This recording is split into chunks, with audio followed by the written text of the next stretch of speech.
WINS, WINS-FM, and HD1 New York. Always live on the free Odyssey app. AccuWeather tells us it's what we already know. Just feeling it. It's sunny and beautiful. Low humidity, patchy clouds today, the high 82. More people get their news from 1010 Winds than from any other radio station in the nation. Angela Lauria is our service aide, Justin Traeger at the editor's desk, and I'm Ashok Bala. All news, all the time. This is 1010 Winds at 92.3 FM, New York. Good morning. 68 degrees. It is 9 o'clock on this Wednesday, August 2nd. I'm Susan Richard, and here's what's happening. Donald Trump now facing a third criminal indictment, this time for his alleged attempts to overturn the 2020 election. New York could be getting new voting machines that are like ATMs. 10 people hurt in a wild scene near Grand Central. We'll tell you what happened. As the Legal Aid Society blasts Governor Hochul for not doing enough, Mayor Adams is scheduled to make an announcement later this morning about the city's migrant crisis. An Army veteran from Long Island now offering a reward for the safe return of his missing service dog. In sports, Yankees and Mets both lost. Mets traded Justin Verlander back to the Houston Astros. AccuWeather's looking great. Sunshine today, 82 degrees. Winds News Time 9:01. Traffic and transit. Here's Karen Stewart. Local lane near exit 48 for Route 24 in Springfield. We've got an accident. 3 cars involved. The left lane is blocked. Westbound 80 near exit 52 for Fairfield. We've got an accident in the left and center lane. We still have 2 water main breaks, guys, in New Jersey. One closes 202 both ways at Hillside Avenue in Bedminster. The other one closes 28 both ways at John F. Kennedy Drive in Middlesex. Over at the Hudson River, as we check what you need to know about the bridges and tunnels, it's about 30 minutes. Inbound at the Holland Lincoln George, maybe even 25. And the inbound George Upper has got an accident blocking the right lane under the apartments. That westbound LIE crash at Woodhaven Boulevard is still there. And now we've got an eastbound Belt Parkway accident on the shoulder at JFK Airport. The northbound Deegan has a new crash at 233rd in the right lane. Alternate sides of the street is in effect today citywide and sponsored by MajorWorld.com. Major World needs to sell 100 cars this week before they move into a new building at the same location. They'll accept any reasonable offer. No games, no tricks. It's the perfect time to buy. Major World, 4340 Northern Boulevard, Long Island City. Call 1-800-MAJOR-AUTO or visit MajorWorld.com. I'm Karen Stewart, 1010 Winds on 92.3 FM.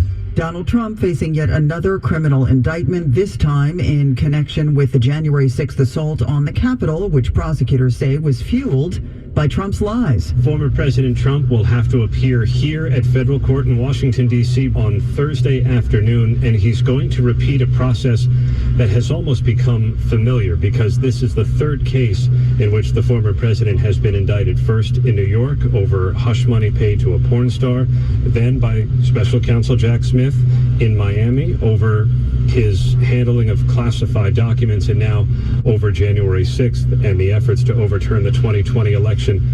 That's Aaron Katursky on the ABC Start Here podcast. Specifically, Trump has been charged with 3 counts of conspiracy to defraud the United States, to obstruct an official proceeding, and to obstruct the certification of the Electoral College vote. He's also charged with trying to deprive people of the civil right to have their votes counted.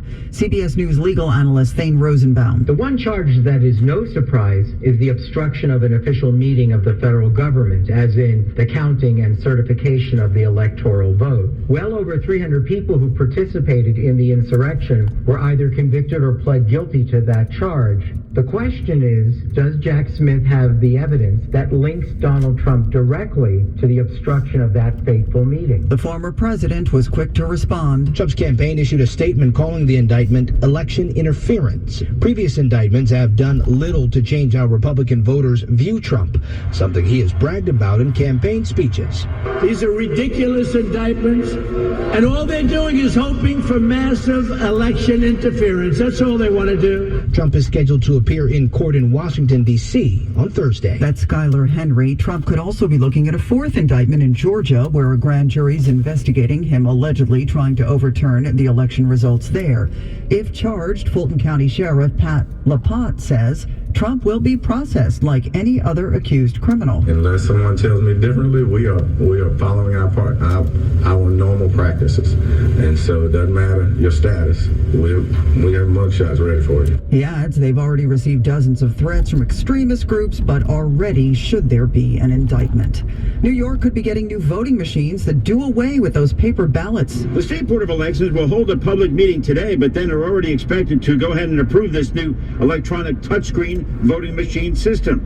The electronics would replace the paper ballots filled out by hand that's been the case for years. Now, supporters of these changes say it's about time New York came into the 21st century, but critics say the touchscreens often break down and could create long lines. Among those not a fan of the change, Lulu Freisdat, the executive director of the group Smart Elections. Computer scientists, the people who understand computers and know how they work and what the risks are the strongest supporters of voting with pen and paper because they know what can happen with electronics. They know that computers make mistakes and can be compromised with malware. Now, in a statement in part from the Board of Elections, they say the new machines have been rigorously tested by security experts. Glenn Schuck, 1010 Wins, 92.3 FM in Lower Manhattan. 68 degrees, nice and sunny. The humidity just 48%. The winds north at 3, gusting to 17. 68. We are heading up to a sunny 82 today in Central Park. The driver of a stolen car sent people running for their lives near Grand Central yesterday. In the end, 10 people were hurt. It started at 45th and 2nd when license plate readers alerted officers from the 17th precinct that a red Hyundai Tucson in front of them was stolen from the Bronx last month. NYPD Deputy Chief James Keogh says once they confirmed that, they turned on their lights. Officers continued to follow at a low rate of speed because of the heavy traffic. The motorist made his way back onto Lexington Avenue and first struck a bicyclist on Lexington Avenue between 42nd and 43rd Street. Witness Carlos Cabrera says the driver didn't stop there. Then he hit the yellow car right there, and he go to the sidewalk and hit 3 people over there. Police say the car U-turned back up Lexington and hit a rideshare cab. The 20-year-old unlicensed driver ran, but bystanders grabbed him till police came. Samantha Leapman, 1010 Wins on 92.3 FM in Midtown. All right, let's talk about the migrant crisis, shall we? Mayor Adams to make an announcement today. This and several reports say Randall's Island is back in the mix. That's less than a year after tents were put up there, but were then taken down.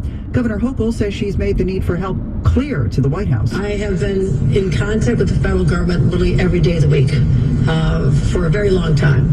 They've promised that they've directed the GSA, the General Service Administration, to find surplus properties for us. Legal aid attorney Joshua Goldfein tells CBS 2. County Hochul has only barely begun to look at this problem and has not brought the resources of the state to assist the city, but also to address the obligations that the state has to provide shelter and aid and care to people who need it. The situation's become dire, with migrants now sleeping on the street outside the Roosevelt Hotel, which has been serving as an intake center. The mayor's announcement's expected today at 11:30. Do check back with 1010 Wins for the very latest. A reward is being offered for the safe return of a missing service dog on Long Island. Gigi belongs to retired Army veteran Michael DeSilva of Mattatuck, who suffered a traumatic brain injury while serving in Afghanistan. He spoke to 1010 Wins. I've been trying to stay away from saying that somebody took her, but now I'm getting to the point where I'm angry, and it's almost kind of like, somebody must have taken her, but I've been wanting to stay away from that, so I don't want to, a neighbor to think I'm accusing them of taking my dog. At the same time, there's no hard feelings, you picked up the dog, you took care of her for a little while, let's just you on a precipitation, if that makes sense, but I need her back.